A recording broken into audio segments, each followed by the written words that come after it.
Hello and welcome to part 35 of the Digital DJ Tips Learn to DJ free email course. Now this course is available on the Digital DJ Tips website. These videos are only a small part of it, so if you'd like to sign up, it's completely free, so go and do it at digitaldjtips.com/join. You get a part every week, and as I say, we're up to part 35. And part 35 is all about harmonic mixing. You may have heard harmonic mixing mentioned, you may not know what the hell I'm talking about. Today we're just going to give you a brief overview of what the hell harmonic mixing is, so you can work out if it's for you, if you're at all interested in it, and if you are, I'll tell you where to go and find out more. So harmonic mixing was kind of championed in the 90s by DJs like Sasha, who realised that there was a little bit more to mixing than just getting two records that sounded similar in the same kind of beat and then slowly blending from one to the other. They realised that if you're going to start blending bigger chunks of music, if you're going to start blending parts of records where things are actually happening more than just a beat, you need to think about the actual music as well as the beats and as well as the speed.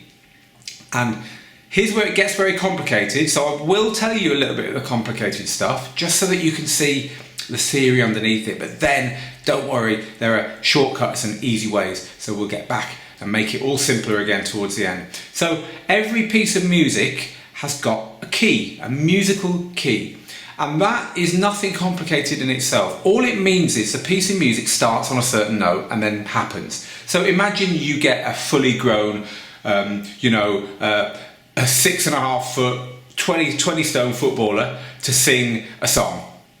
And then you get a 4-year-old girl to sing exactly the same song.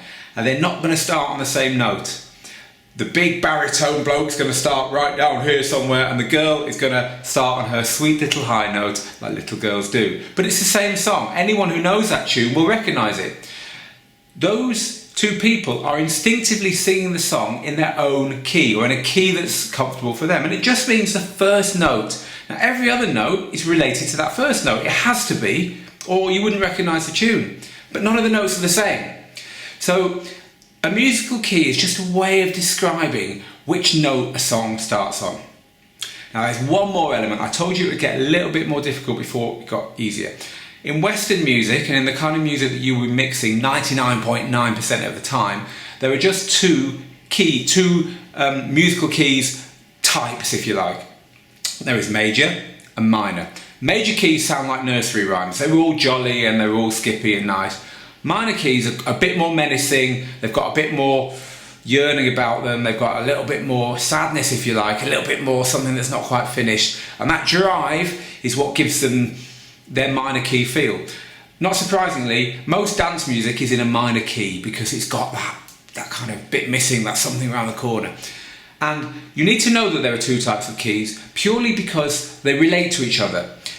So certain minor keys relate to certain major keys. Now you're probably starting to think, whoa, how am I going to use this in my DJ? And this sounds really complicated. And it is in a way because it's all musical theory. But there's two things that are going to help you here. The first thing is, back in the 90s, we used to have to key our music using a piano keyboard. We would literally listen to the song, listen to a tune, and as soon as the main first note hit, we'd pause it and go like this on the piano keyboard and try and find that note. And then just check it with a chord or two and just, yeah, okay, that's in the key of A minor or the key of C or whatever. And we would write that down on a sticker and stick it on the record. Now, you don't have to do that anymore because software will automatically work the key out for you. It doesn't always get it right, but let's assume it does. Generally, software can work the key out for you. So there's the first reason why it's getting simpler for digital DJs. The second reason is that there are now ways of getting all that major and minor key stuff and the ones that relate to the other ones and all that stuff that you need musical theory to understand. There are ways of making that very simple for you. And the way that everyone uses, most people use, is called the Camelot wheel. It's just a wheel. You can Google Camelot wheel and go to images, you'll see hundreds and hundreds and hundreds of them. And it gives you kind of like, almost like a board game, almost like a playing board. And your song is automatically keyed by your music software, so you know that your song is in a certain key, and you look it up on this wheel, and any keys that are around it, you can mix into the next song in that key. Now the wheel is so constructed that once you understand how it works, you don't even need it. It'll just stick in your head, trust me. So you don't have to carry anything around with you. All you need to do is get some software to work out the key of all your music and learn this really simple rule. Now, so you're going to need two things here. You're going to need software and you're going to need the rule. Software like Mixed in Key, which is the most popular, although it is paid for, has this system built in. You buy Mixed in Key, you run your stuff through it, you read their really simple instructions and it just works. Software like Virtual DJ also has this system built in, although you have to dig a bit deeper to find it.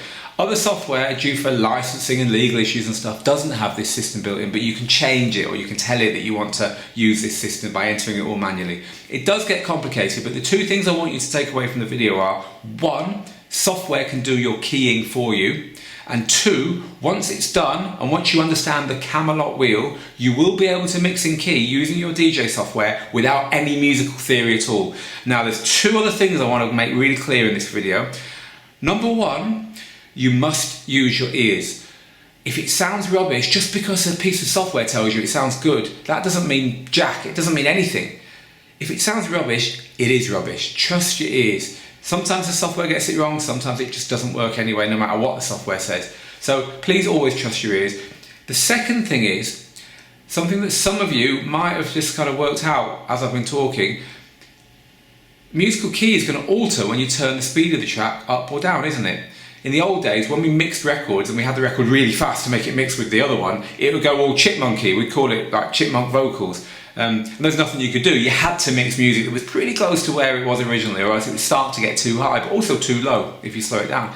Obviously, that's going to alter the musical key because it's going to be going closer towards the baritone bloke if you slow your record down or your tune down, and closer up towards the little girl if you speed it up. So there has to be a way of correcting that. And all DJ software has got a function called key lock.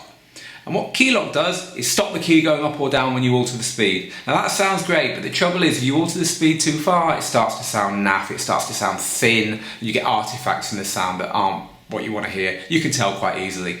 So the second caveat, the second thing to remember is that if you're mixing music and trying to use mixing and key techniques, again use your ears, but also as you mix away from the normal speed, it's likely to sound worse, so try and pick tracks that are at the same speed.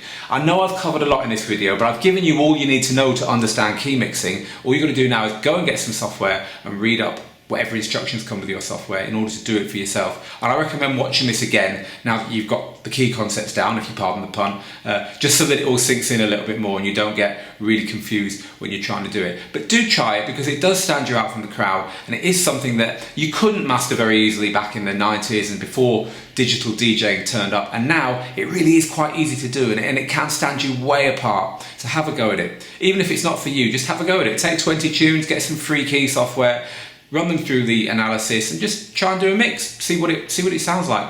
I'll tell you, when you have a tune in your headphones that you're checking out and it's perfectly in key with the one that you're playing because your software has suggested it, you sometimes catch your breath and go, whoa, this is going to be a good mix, and sure enough it is, it's an amazing mix. You might not have done that without taking that extra leap to understand key mixing. So thank you for watching, and I'm looking forward to seeing you in the next video.